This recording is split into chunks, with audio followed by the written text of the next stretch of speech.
day. After just a few weeks, those people slept better, had lower stress, and even boosted their immune systems. Why? Because gratitude activates your brain's dopamine and serotonin pathways, rewiring your mind to focus on what's going right instead of focusing on what's going wrong like most people do. See, gratitude isn't just a mindset. It's an act of you training your brain on what to focus on. The more you focus on what's good, the more that you're going to find it. If you train your brain to see all of the blessings in your life, then your entire reality will shift.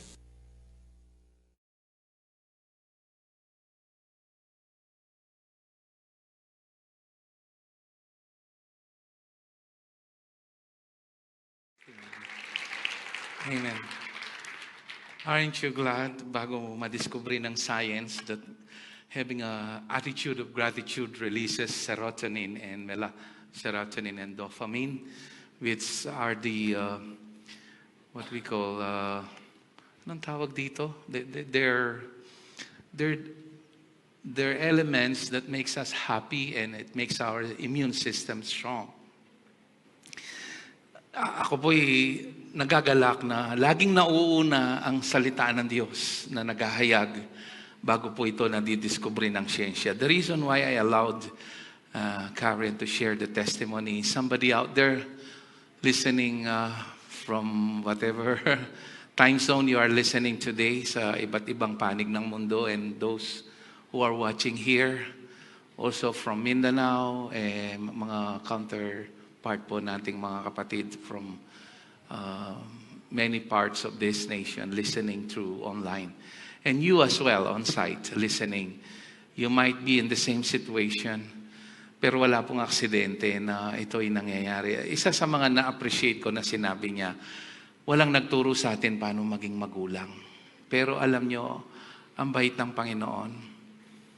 Meron tayo, hindi man ganon kagandahan ang karanasan natin. Alam nyo, mas medyo dramatic yung pagiging bata ko dun sa kanya.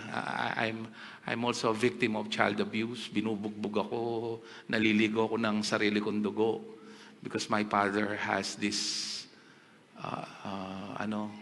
nervous breakdown all the time. Pero ang nakita ko, our Heavenly Father is there from beginning to end seeing us. Para makita natin that we will never find our satisfaction to any human love, but only to the love of our Father. Amen.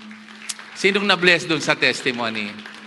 Sinong gustong makarinig pa ng maraming testimonies before preaching? Amen. Amen. That's it. Can we all stand? Let's loosen up. Amen. Find as many as you can. Encourage them. I'm glad you're here. Amen. Ilang araw na lang, pwede mo ring sabihin, Merry Christmas, ha? Nadidipros na si Jose Marichan dun sa yelo niya.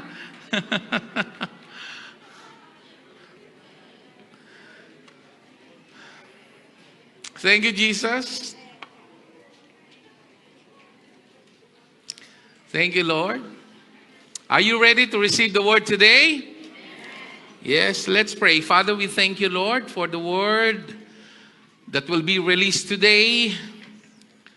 Give us grace to be a good recipient of your life-changing word. In Jesus' name we pray.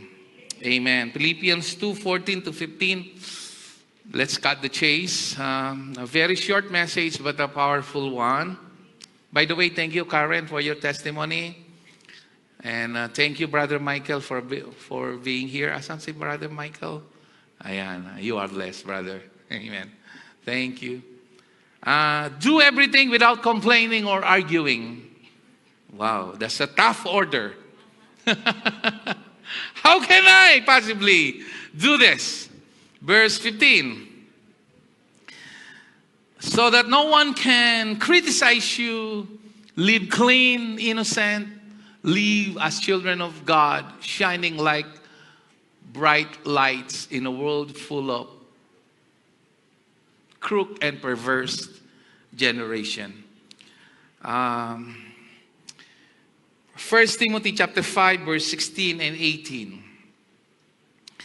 So without complaining or arguing makes us innocent. In what manner? By realizing who we are in Christ, of course. 1 Thessalonians chapter 5, verse 16 to 18. I'm sorry, bro. Did I mention Timothy? It's Thessalonians, right? Rejoice in the Lord always. It's verse 16. Always be joyful. Verse 17. Pray continually. I love that. And look at this. Every time prayer is mentioned, give thanks in all what? For this is God's will for you in Christ Jesus. Okay. It's easy to give thanks, as I've said many times, when everything is fine, smooth sailing, okay, no problem, no confusion. But when things are out of control in our lives, how can we give thanks?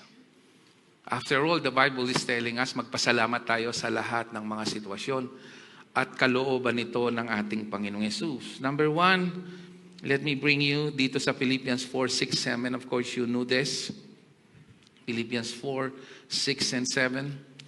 Don't worry about anything. That's a tough order. The Bible is ordering us to worry not about anything. Why? Because worrying, you are implying as if what makes you worry is powerful than what God can do in your life. So it's an act of unbelief. Just in case you're not aware, it's an act of unbelief. Because you tend to be petrified.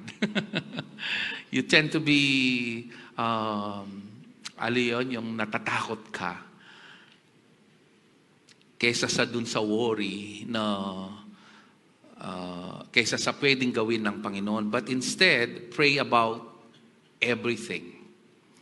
Tell God what you need and thank Him for all He has done. There are many ways to give thanks. And you can thank God about your health.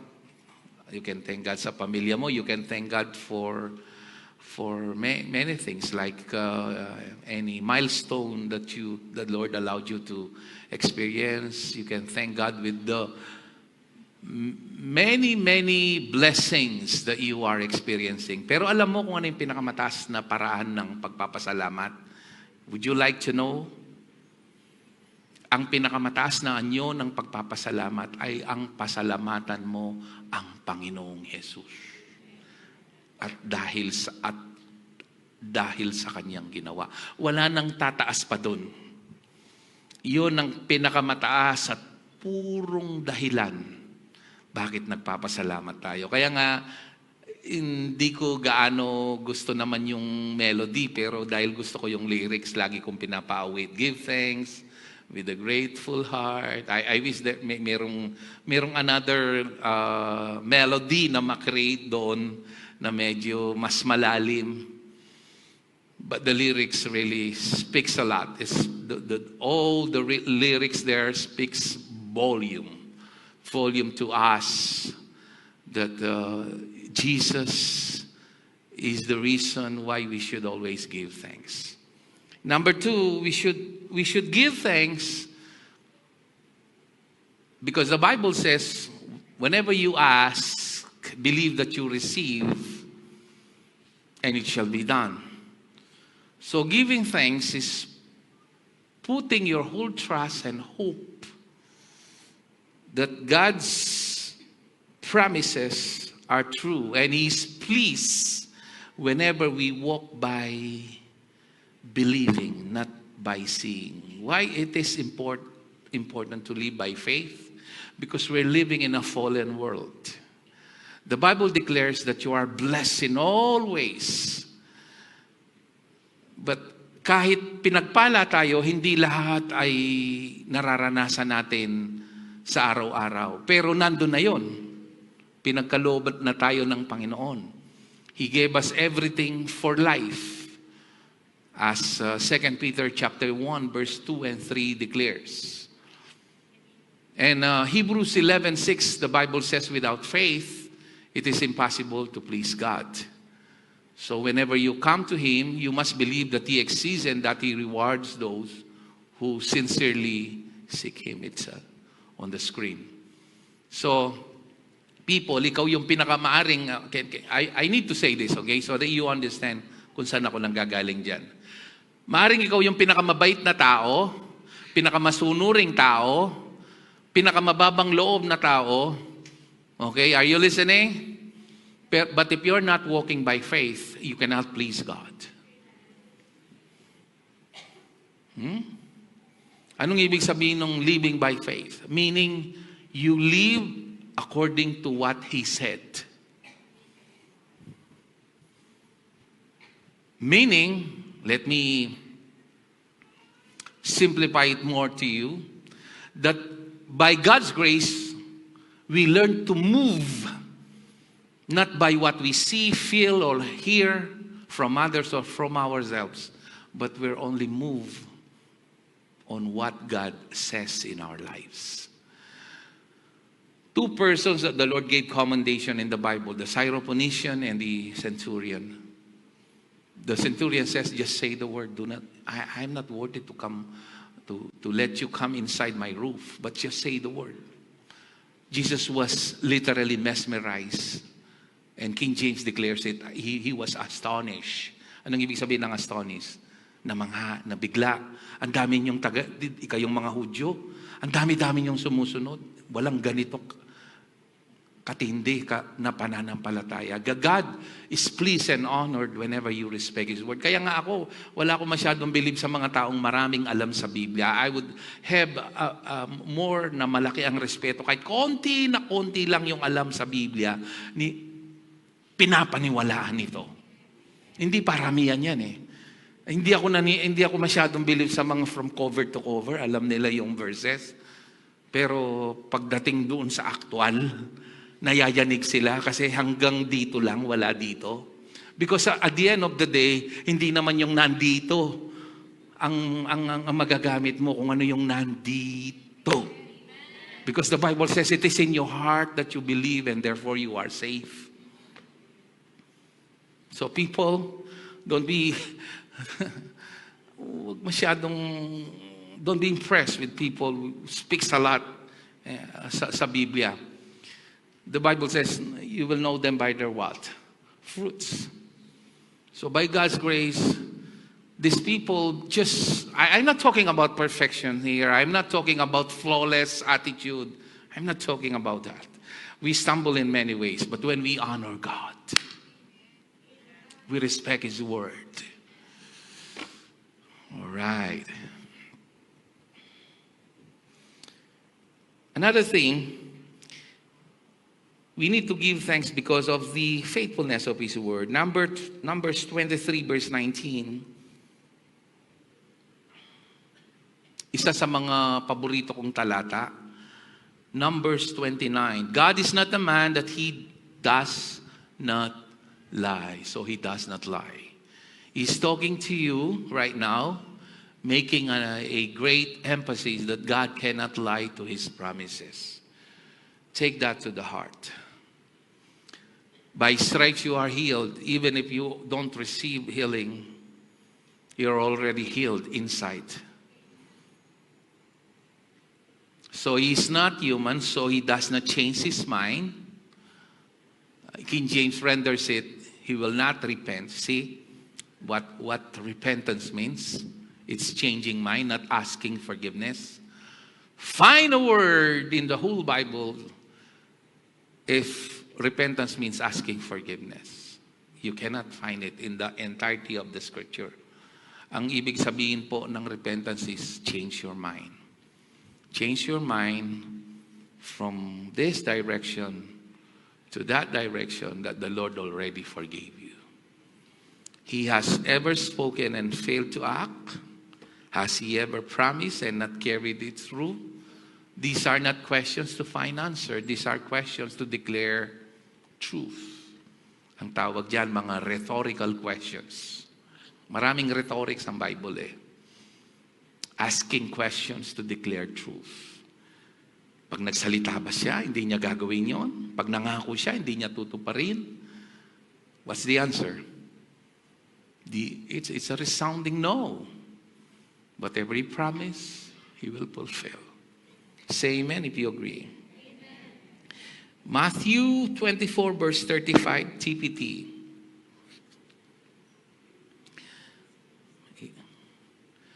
The earth and sky will wear out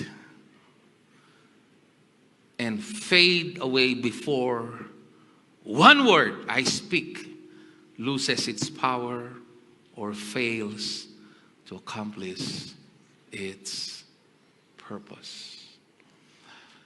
That's why it's very important to meditate the word. Let me digest this for you.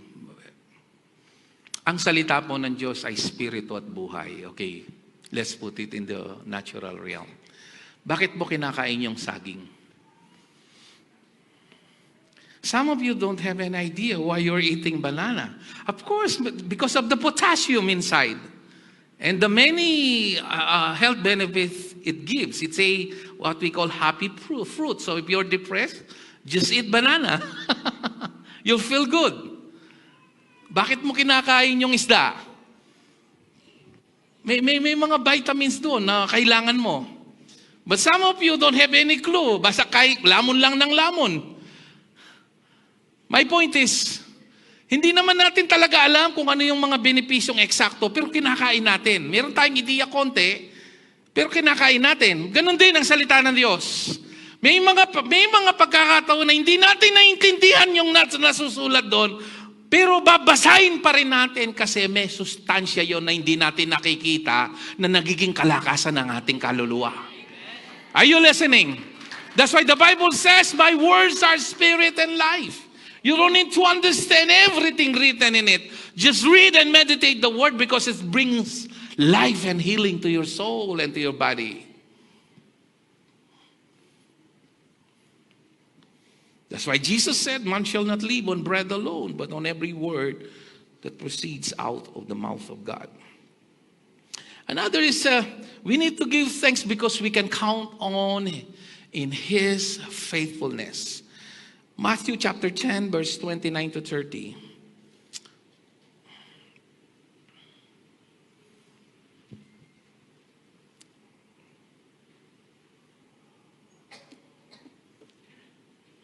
What is the price of 2 sparrows? Ano po yung sparrows?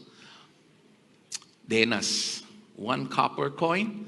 But not a single sparrow can fall to the ground without your Father knowing it. Kasi kahit yung pinakamahirap during the time of Jesus can buy sparrow. Isipin mo, for a price of 1 copper coin, yun ang pinakakusing. Pinakamurang halaga ng barya, no? Verse 30, and your very hairs on your head are all numbered. Literally, please, people, don't make this parang figure of speech. Literally, He knew the very number of your hairs. Ikaw, kahit gamit tayo dito sa Mag-Sweetheart, sana all. Pinilang mo na ba yung buhok ni Desiree? Hindi pa, no? Hindi pa. Medyo makapal yung buhok niya, magsasawa ka magbilang diyan.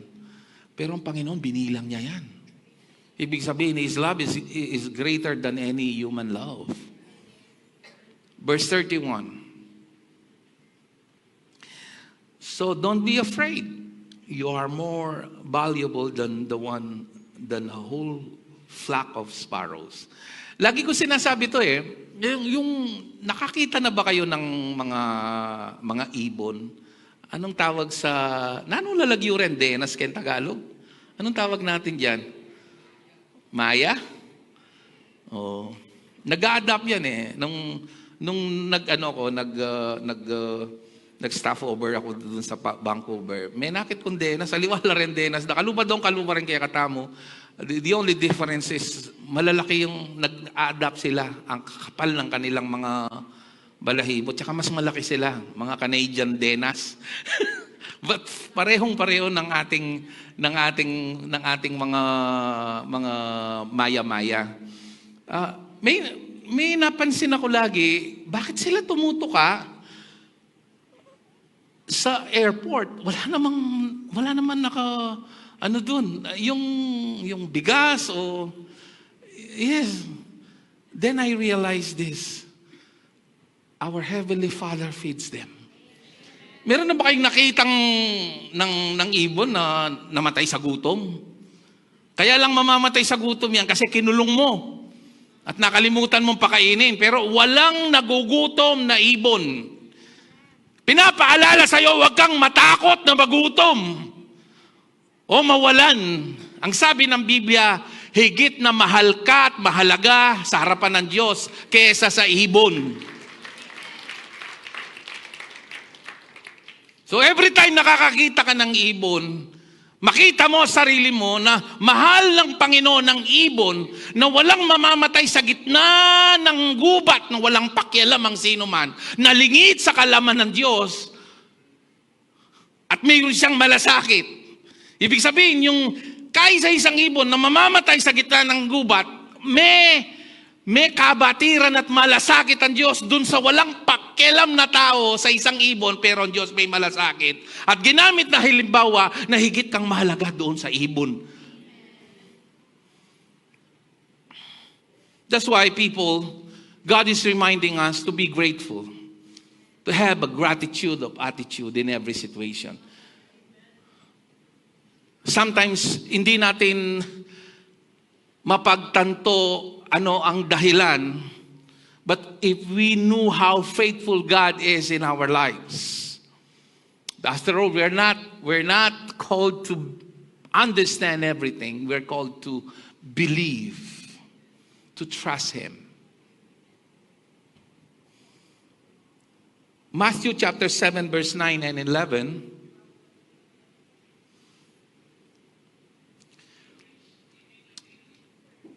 You parents, if your children ask for a loaf of bread, do you give them a stone instead?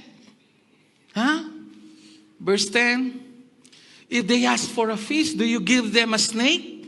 What's the answer? Of course not.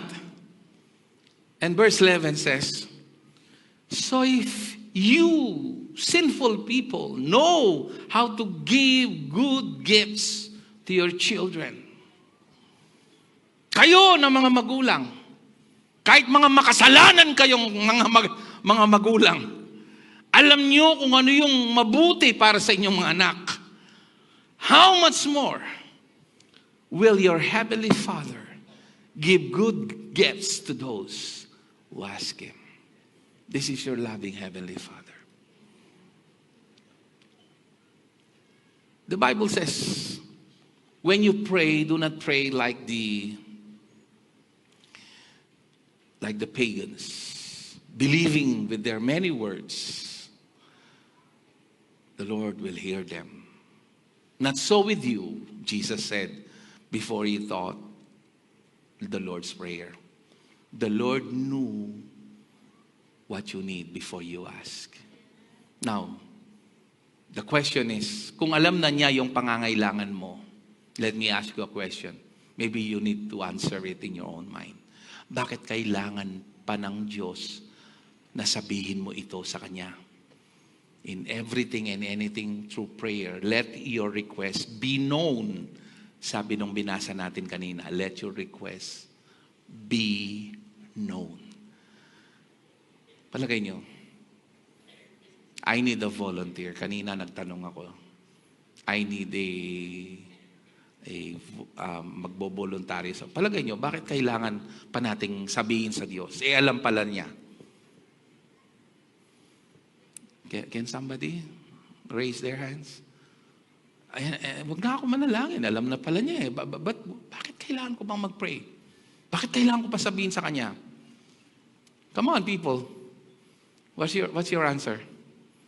Parang may... Sige, yes, sis likes. What's in your mind?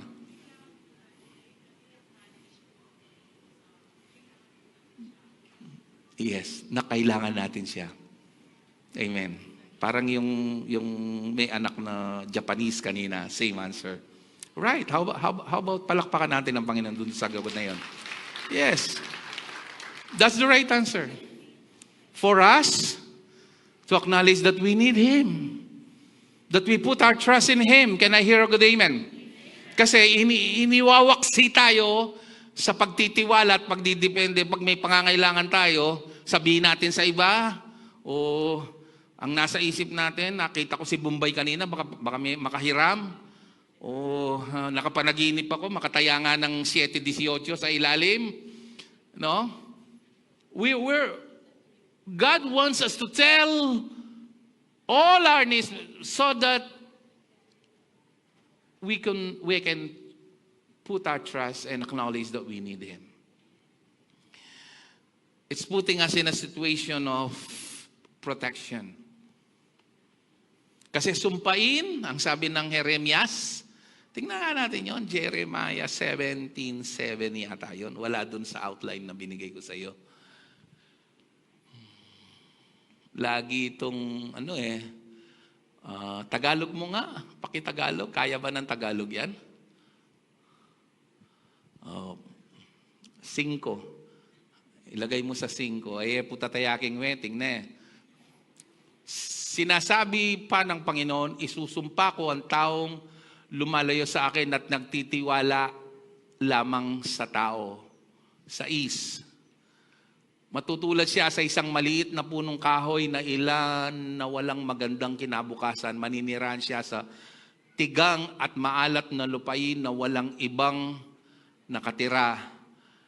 7. Pero mapalad ang taong nagtitiwala at lubos na umaasa lamang sa Kanya. Na isusumpa ang tao na nagtitiwala sa kapwa-tao. Maging salaman, ang sabi po sa Ingles, sa sarili mo. So iniiwas ka sa sumpa ng pagtitiwala sa kapwa-tao at sa sarili mo. Di ba? You know Proverbs 3:5, right? Trust in the Lord. Say it. And lean not on with all your heart.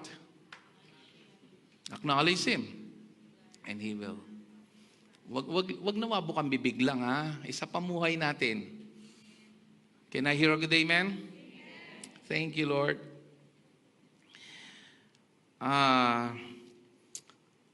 Ano pang dahilan? Bakit kailangan natin pasalamatan ng Panginoon? 1 Timothy chapter 6, verse 6 and 10, NLT.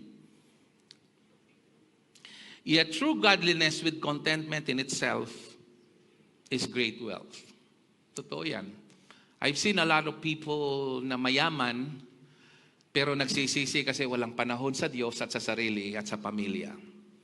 True wealth is having not only time to yourself, but you have time to God. Nakausap ko po yung isa sa pinakamalaking hardware dito sa Pampanga, nasa bandang sa amin. Parang lumong-lumong siya sa dami ng achievement nila because nakatali ang kanilang 2 kamay, kahit linggo hindi sila makaalis. Kasi ang sobrang lakas ng hardware nila. Instead of being a blessing, it became a curse to them. Nakausap ko one time ang CEO ng, alam niyo na, yung nagtitinda ng meat products sa Balubad. Sabi niya, I wish kinansel na namin na to. Kaya lang maraming mawawala ng trabaho, pastor, sabi niya. Kala nyo, masaya kami dito. Hindi kami makaalis ng walang Jaguar. They're always on the run. Are you listening? Are you getting all this? Okay, let's continue up to verse 10, verse 7. After all, we brought nothing with us when we came into the world, and we can take anything with us when we leave it. Verse 8. So if we have enough food and clothing, let us be content. Are you serious?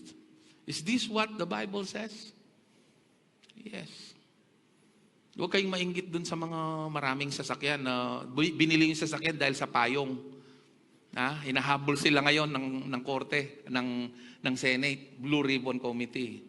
Yung katakot-takot na inahabol si Sarah sa 125 million, pero yung mga bilyong-bilyong flood control na sarado ang bibig.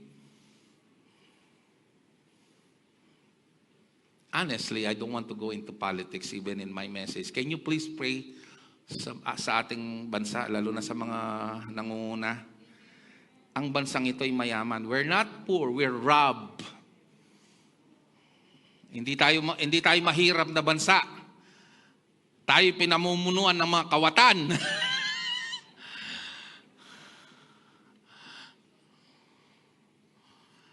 And the Bible says it is your obligation, my obligation to pray sa ating mga leaders. Hindi puro reklamo. Can I hear a good amen? Verse 9. But people who long to be rich fall into temptation and are trapped by many foolish and harmful desires that plunge them into ruin and destruction. Naalala ko yung sa Proverbs, sabi niya, the Lord, both rich and poor, made them both.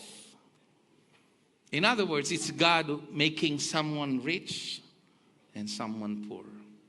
That's kind of hard for us to swallow, but it's in the Bible. Naalala ko po yung founder ng McKinney, si Apong Lolet, malapit po sa amin yan. Distant relative po namin kasi hindi dahil sa mayaman siya, in-acknowledge ko yun, hindi po. Kasi po, pinag-drive lang po ng lolo ko papunta ng GNC para makapag-aral. Minsan, months po bago siya makabayad kay, ang pangalan po ng lolo ko, Jesus. Itang Jesus, Sara. Yung sasakyan po niya, sobrang bilis. Pag tumakbo ka, ma-overtake mo. Yun yung mga ganyang mga sasakyan ng unang panahon. Tig 4 lang yung laman. Para lang makaaral si Nanay Lolet, kailangan mangutang ng ilang buwan na sakayan sa GNC. And you know, kung ano yung testimony niya bago siya namatay? Di ko nga alam, sabi niya, bakit ako yumaman. Di ko rin maintindihan. Pero alam ko si Lord ito. I'm glad she discovered it. Hindi nyo napansin, lahat tayo gusto nating yumaman, pero hindi lahat nagiging milyonaryo. Nasa kamay talaga ng Diyos yun. Tanungin ko kayo lahat, gusto nyo, lahat kayo, puro mayayaman dyan eh. But people, you need to understand, ang Panginoon ang nagbibigay. And naalala ko si Jim Carrey. Remember Jim Carrey? From Hollywood, a believer of Christ. Believer of Christ pala yung Kengkoy na comedian na yun. Medyo bado yung mga jokes na yan. But I kind of like him today kasi nalaman ko believer siya. Ito yung sinabi niya, I wish everyone will be rich. Ito yung statement niya. Sana lahat mayaman, sabi niya. Alam niyo kung anong dahilan niya? Para malaman ng tao at madiskubre na hindi nagpapasaya ang kayamanan. Na-discover niya yan, mayaman siya. Ang totoong kayamanan, na anuman ang journey mo ngayon, may kapayapaan ka. May kagalakan ka. May Panginoon ka. May kalayaan ka. Yan ang totoong kayamanan na hindi kayang ibigay ng anumang salapi. Kung yumaman ka, bonus yun. Pero ang totoong kayamanan, anuman ang kalalagayan mo ngayon, ang iyong satisfaction ay kay Kristo lamang. Ginawa ko ng simple, di ba? Gusto ko sanang medyo maging melodramatic yung paliwanag eh. Pero tinumbok ko na para makita nyo. But people who long to be rich fall into temptation and are trapped by many foolish and harmful desires that plunge them into ruin and destruction. Yan, puro mga kawatan na gustong yumaman, hinahabol ngayon. Verse 10. For the love of money is the root of all kinds of evil. Nakita niyo yung trending na kabataan? Tumitira siya eh. Sabi niya, kung money is the root of all evil, sabi niya, bakit kayo humingi ng pera? Sabi ko, nakawawa naman tong batang to, napakamangmang sa salita ng Diyos. Money per se is not bad, but it is the love of money. Hindi dapat ang pera ang nagpapaikot sa iyo. Dapat ikaw ang nagpapaikot sa pera at gamitin mo sa kabutihan at sa paglilingkod sa Panginoon.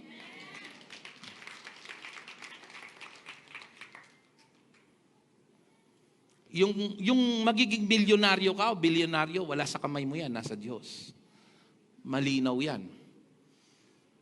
Tanungin mo si Bill Gates, undergrad. Pero yung nagdi-dispose na rin siya ng pera eh.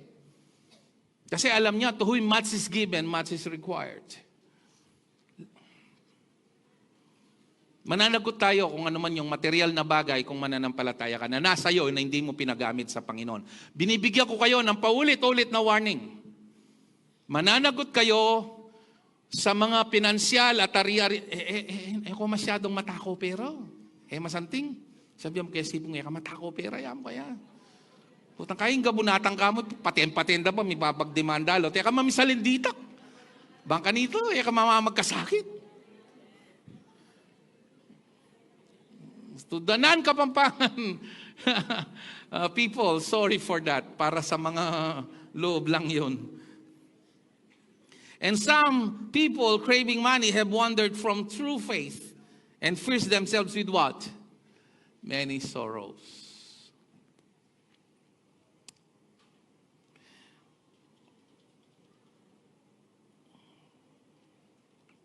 Hebrews 13:5 and 6.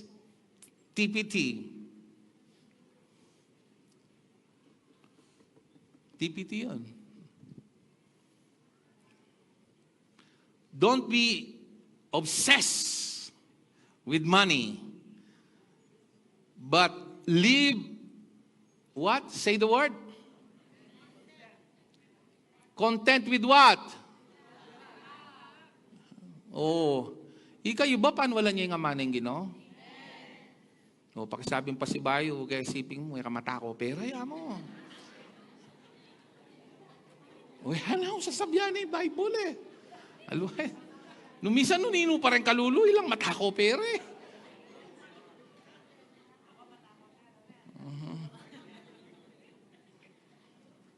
Ko masyadong may papakailikaretang watang malasing yang makanyan. No, malasing kaya, tapaala na yung pera, o may nga na kaya, bigla yung maalis.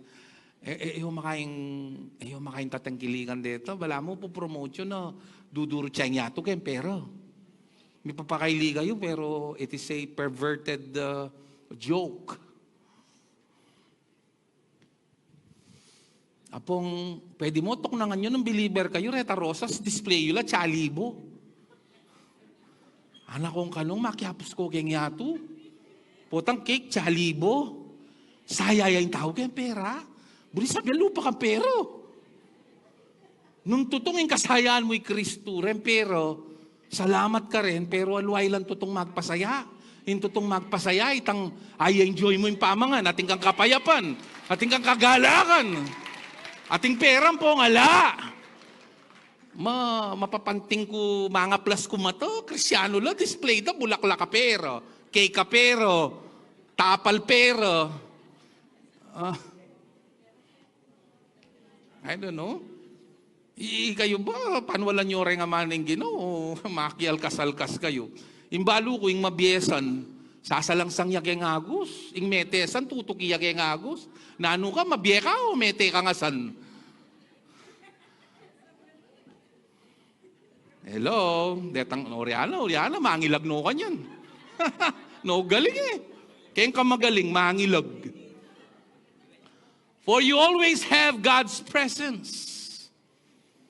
Yung alam mo, andyan ang Panginoon. For hasn't He promised you, I will never leave you, I will not loosen my grip. Yung hawak ko sa iyo on your life.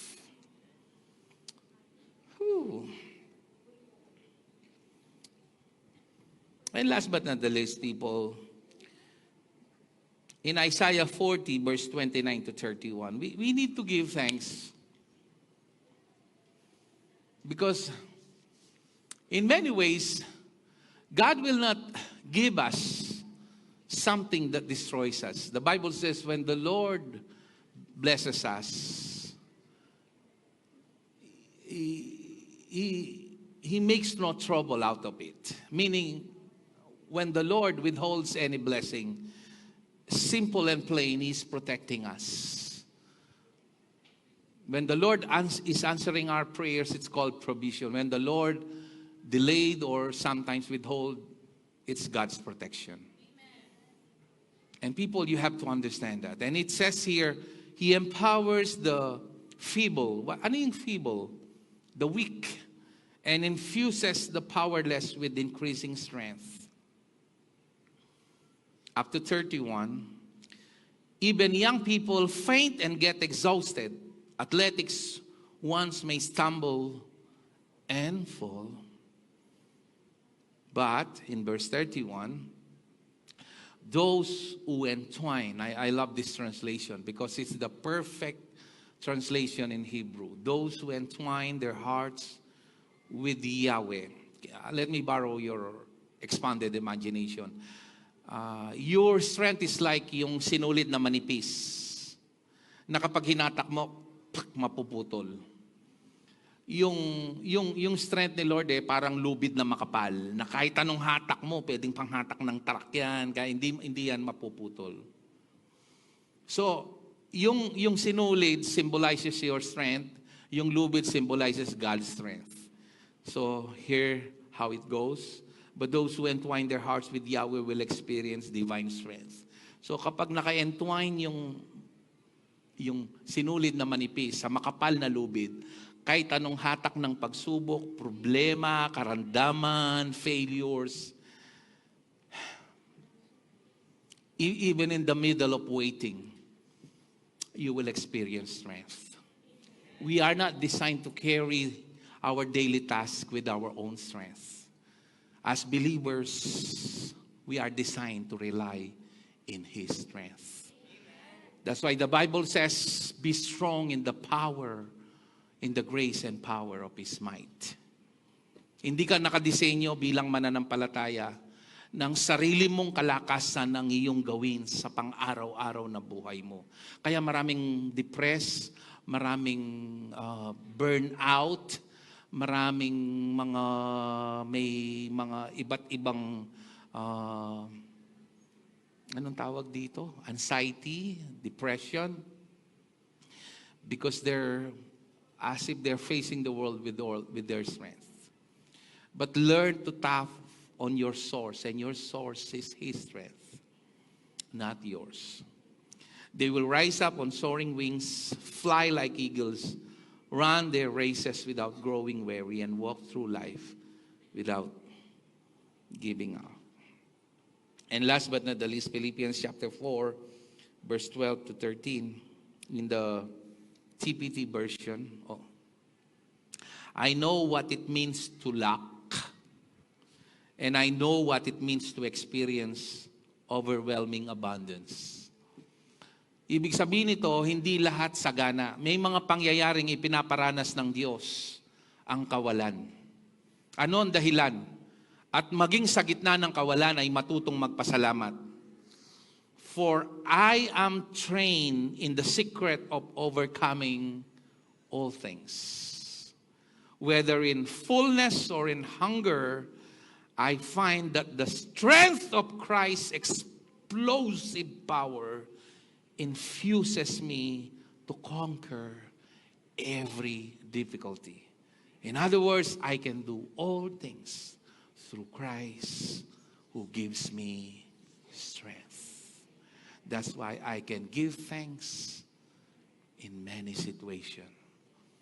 Because I'm heavenly bound, I'm secured in heaven, and my satisfaction and completeness is not of the things of this world, but in Christ alone. Naintindihan nyo kung bakit kailangan nating magpasalamat? Not only rewiring our brains so that dopamine and serotonin will be induced in our body, that gives a good effect in our body, but it protects us from the evil one. The Bible says, cast all your cares upon Him, for He cares for you. And then ang kasunod nun, sabi niya, Let's just go there. 2 Peter 5:7.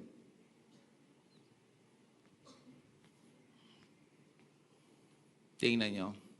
Another reason is it protects us from the evil one. 1 Peter 5:7. I'm sorry. Walang 2 Peter 5. Give all your worries and cares to God. For what reason? And look at this. Verse 8 is very important because it's highly connected to verse 7. Stay alert, watch out for your great enemy, the devil. He prowls around like a roaring lion looking for someone to devour. Sino yung dinedevour niya dito? Yung laging nag-aalala. Because when you worry, you focus on what that causes you to worry, to create havoc in your life rather than believing what God can do in your life. And so, it's not only good to our body, but it protects us from the evil one. Because when we worry, as if we're saying, the devil is more powerful than God. But when we just allow, leave, let go, and let God. Alam niyo yung salitang, be still and know that I am God. In Hebrew, the expression of be still, it means let go. Let go of things, especially those things beyond your control. Hindi umuwi ng maaga yung anak mo, instead na mapraning ka, manalangin ka. Lord, ingatan mo siya. Hindi ko sinabing hindi mo siya pagsasabihan, pero yung nag-freak out ka, di ba? Yung umalis yung asawa mo na lagi kang napapraning, baka may ibang kalaguyo. Imbes na mapraning ka, manalangin ka. Hindi ka ba naniniwala na mas kayang bantayan ng Panginoon yung asawa mo kaysa sa'yo? Na kapag nagloko yan ang Diyos ang bahala sa kanya? Kung makatingin naman sa asawa, wagas no? Magpasalamat ka na lang at manalangin. Can I hear a good amen? Come on, let's all stand. Hallelujah. Sinong na-bless dito? Ngayon, naintindihan niyo po bakit kailangan nating magpasalamat? Sa maraming paraan. Huminto tayo, tumigil ng kakadaing, sapagkat ang pagdaing ay nakakapagtampo ng blessing. Amen? Tuknang tang sasangsing batang maglupang daing. Amen? Hallelujah. Come on, lift up your hands. Hallelujah. Thank you, Father. Thank you for this wonderful message, Lord. Long before science discovered that it has good effect and it rewires our mind, the Bible, Lord, declares it first, Lord. Thank you, Father. Allow us this week and in the days to come to be grateful, to be mindful, oh Lord, of the things you're doing and the good things you're doing in our lives instead of seeing negative things in this fallen world. Allow us to see beyond what these naked eyes can see. Teach us, oh Lord, to see always beyond what these naked eyes can see. Allow us to see always, oh Lord, the good side of what you did on the cross. That when all things around us are negative, we should stay focused on the cross, because at that cross there lies our blessing, our healing, our identity, our value, and everything, Lord. May we learn to fix our eyes upon Jesus in every situation. In Jesus' name we pray. And everybody will shout and a resounding Amen! Palakpakan natin ang Panginoon. Woo!